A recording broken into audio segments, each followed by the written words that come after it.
So as we say, back to the basics again and again.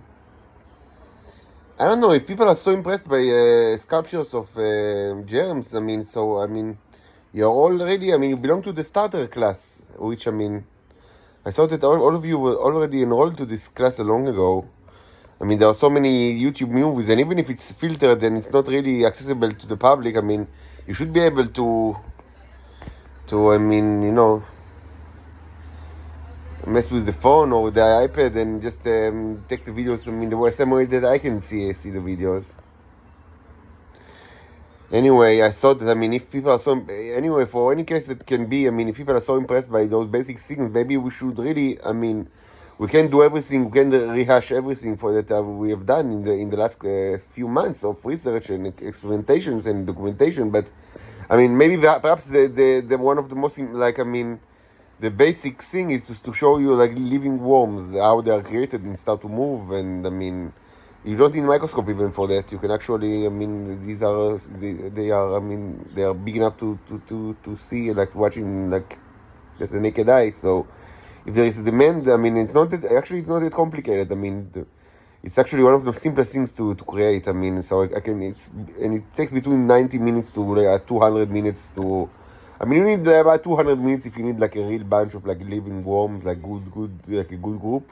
But after about an hour, you start to see worms that are not like, still viable. Like if you disconnect the electricity, they dissolve into the mixture. But after like 90 minutes, you start to see like viable worms, like, the colorful, and like that can be alive, like even without electricity. So, I can definitely do it even today without a problem. And the mixture is really simple. You just need a little bit of pee and semen and polydyne and yes, water, purified water, and it's about it. It's really alcohol. I don't know if I have alcohol actually, but maybe I have a little bit, but you don't really need much. Like, it's really basic, and what's great is that the worms, they you can put it like, on a canister or like, on a glass, and they are alive. They are living things. You can raise them as pets. Maybe I'll do it. Like if there is a demand, certainly just tell me. We can do it we can start very soon. It's not that. I just need to find like a optimal, or if not optimal, like a good container for the experiment. These are mostly. It's better to do. The best ones are the ones that are made of like glass and are. We have a wine glass. Maybe this one. Maybe. Yeah, the wine glass is optimal because you can get like the like from below you can get the light, and it's raised. It's optimal for this one. Actually, it's not really used for something important now, so we can make like a bunch of nice worms. I think that like after like 2 hours you start to see really nice stuff. So and it's really like it's predictable process. I've done it many times. I know exactly how it's done, and it's totally predictable and repeatable.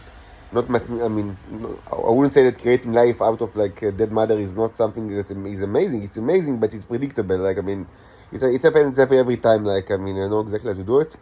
So there isn't much like chance of failure. So if you are so like into living things, if you are so impressed by the sculptures, maybe you will start maybe we'll start a terrarium here in the hostel room. I need to think like about like a nice container for the worms after they are alive.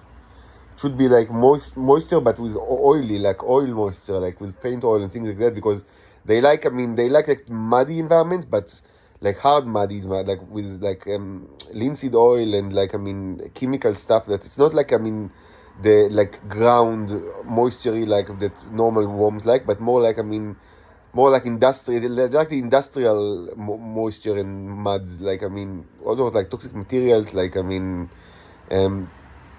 like industrial oils and other like solvents that they really they feel the best in it. So I need to think how to do it, but if there is demand, also we can start even very very very soon. So maybe yes, maybe anyway, maybe later I will prepare more slides. I have like a little scraps of plastic that can be used for slides. So we can start like creating interesting slides. Maybe we'll do it later anyway. And maybe I will speak. It's not regarding science. I mean, it's regarding. I mean, it's with regards to science of humans, like human science, not robotic science. But I mean, it's an issue which is very important, and I haven't spoken about it in a while, and I feel obliged to speak about it, which is, I mean, the nature of the more about the nature of the Israeli intelligence, specifically, I mean, how the fact that they are all homosexuals and pedophiles affect their work. It's not something new, and I spoke about it in the past, but I mean, it's important enough to keep speaking about it. Of course, it's not something that people will like to hear, because we know that in the West, many intelligence services, I mean, they employ the services of homosexuals and pedophiles, and these people will not like to hear whatever I want to say, but I mean, it's important to say, I mean, to point like the implications of, I mean, how their work is, I mean, is like biased, and biased is an understatement, how it's diverted in horrible ways because of the fact that they are all of them are like that. And if not today, so maybe tomorrow we'll do this lecture. It's not really urgent, and it's an issue that I've spoken about in the past, but as I say, important things should be reiterated and elaborated.